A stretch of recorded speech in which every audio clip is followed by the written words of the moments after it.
I think anyone that's on personal style TikTok has 100% heard of Alison Bornstein's 3-word method. And essentially the 3-word method is finding 3 words that you most identify with when getting dressed. I think it's a perfect starting point when you're trying to figure out your personal style and trying to figure out what you like. But there's a next layer to that where you can take each word and really dissect and define it for yourself. And that's what I'm going to be talking about in this video. Hi, welcome back to my channel. My name is Maranike. We have a new background, a new space today, because I felt like the desk was just giving a bit too much teacher-student. And at the end of the day, I'm just an ordinary girl. I just thought I'd make it more casual with this background, and let's see how it goes. Hope you guys like it. So today I'm going to be talking about dissecting your style words, which just means taking each style word that you identify with and starting to figure out within each style word how that manifests to represent your individual taste. Now, as I said in the intro, I think the style words are great. They're a great foundation when figuring out your personal style and definitely a good jumping off point when you're trying to build a wardrobe that represents you more accurately. But the next step to that is to define each style word individually. So if your 3 style words, for example, are classic, edgy, tailored, taking each word and starting to dive deeper into what each word means for you specifically. A good example of this is a jeans and a t-shirt. Everyone knows a good jeans and a t-shirt outfit. It's basic, it's simple, it's easy to go to. But one person might opt for more of a baby tee, high-waisted, slimmer fit jean, whereas another person might opt for like a boxy tee, low-waisted, baggy jean. Even though both outfits have the same components, defining each thing for yourself and really appealing to your taste and your preferences is what then makes the differentiation and what starts to make your style a bit more personal.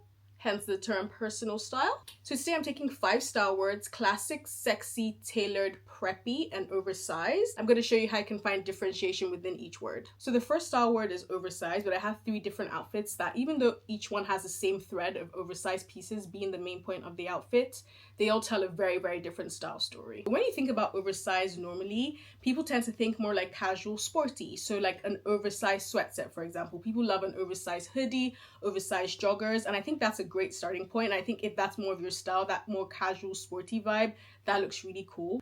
But oversized doesn't have to always translate to a bit more of like a masculine casual. You can also make it very feminine. And I think this is just like a perfect example of this. This is very clearly a feminine outfit. I love the skirt. I love the slit of the skirt.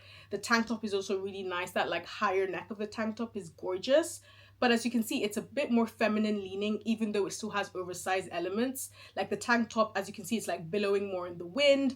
It's definitely more oversized, has a lot more room. And the skirt also, it be more wide leg and not fit to the body. But then it still reads and translates more feminine. And that's just because of the cut of the clothing, the types of clothing also that she's wearing. The colors also add to this more feminine feel. So even though it's oversized, which normally you have more casual connotations when you think of that word, it's still leaning feminine. Or I love this. I mean, first of all, this outfit from Mary-Kate Olsen is 10 out of 10 out of 10. But then I also love how it has typical classic elements, but it still makes for an oversized, quite casual look. So of course the shirt, a very classic piece, but as you can see, this one is like oversized. She's tucked in one side of the shirt, so it doesn't look like it's absolutely swallowing her whole. But as you can see, extremely oversized, and these tailored pants are a lot more wide leg. So again, that oversized silhouette, not fitted at all. But as you can see, it has classic elements within it. So it's not that casual, sporty vibe. It's more like casual, classic.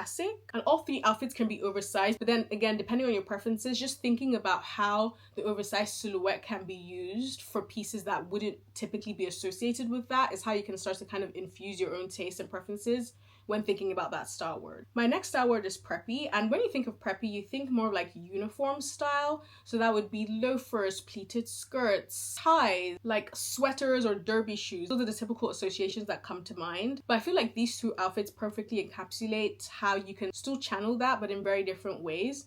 Starting off with this Hailey Bieber outfit, I mean, very obviously preppy. I love the polo that she's wearing. That's like the first sign of preppy altogether, with the stripe pattern throughout. And then of course the socks and loafers. It's very like school uniform, kind of giving me PTSD from boarding school, but I digress. And that preppy uniform type dressing is very typical in this Hailey Bieber outfit. But then contrasting that is this outfit from Doechii. So again, you have very typical preppy elements with the skirt being pleated and the jacket being that plaid texture. But the jacket is a bomber instead of a blazer. And I feel like that's a very small but mighty difference, because it then adds and infuses the preppiness with a bit more streetwear, which obviously with the cap that she's wearing very much solidifies that. And this is a perfect example and is very contrasting to the Hailey Bieber one that's a bit more typical preppy style. But this one has just a simple silhouette change that makes all the difference. The next word I have is tailored. When you think of tailored, you think of well-fitting clothing, clothing with a very specific silhouette, clothing that falls very specifically on the body. But as you can see in these two outfits, they both have tailoring in contrasting ways. Starting off with the Carrie Bradshaw outfit, it's very form-fitting, her blazer. You know, it has a cinch in the waist, but it has a more pronounced shoulder. And then again, the pants that she's wearing are extremely skinny. So it's a lot more sleek and very fitted to her body, but there's still that tailoring element running throughout the outfit. And then in comparison with this Tracee Ellis Ross outfit, again, blazer and a pant, but the pant has a very, very wide leg and the blazer is a bit more oversized and boxy on the body. So again, both outfits incorporate elements of tailoring, but as you can see, this is how you can really start to use your own preferences to manifest two very different outfits that have a very common thread. Next up, we have sexy. And when you think of sexy dressing, you tend to think of like mini clothing, a lot of skin showing, very, very tight. And that's showcased perfectly with this Kendall Jenner outfit. She's wearing a mini dress that's very figure hugging, and that's the typical associations you get when you think of sexy dressing. But sexy can also show up in different ways. This second outfit, as you can see, this is a maxi dress, but then that large cutout on the side has skin showing and peeking through, and that tension still brings sexy elements to the outfit while it doesn't have the same typical connotations that sexy dressing has. This third outfit is also perfect for showcasing this because it's a pair of trousers and a turtleneck top, but still extremely sexy because of the cutout detail at the back. So you still get that sexy element of skin showing, bringing in that tension to the clothing,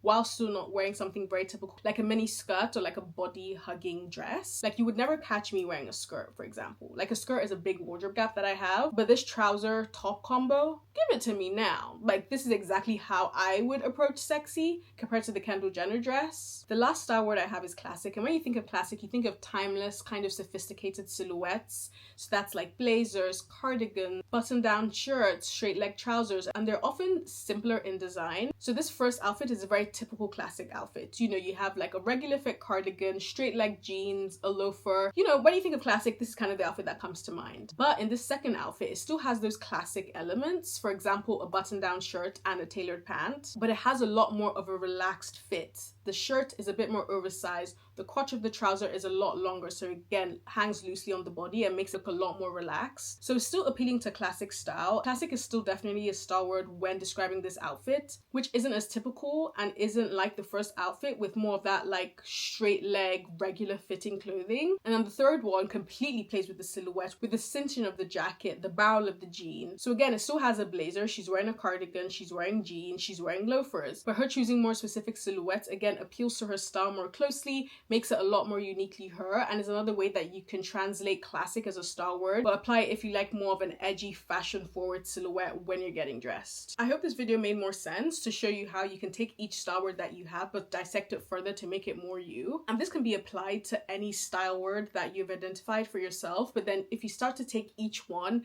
and look deeper and look at the associations with each style word and how you can apply that to your own preferences and tastes, you can start to build a wardrobe that feels more authentically you, with pieces that are very connected to your tastes and desires. And that is my goal with this channel. So I hope you like this video. I hope you like this new backdrop. Definitely let me know what you think. And if there's anything also that you want me to speak about, make a video on, let me know. I'm here to serve. And I'll speak to you in my next one.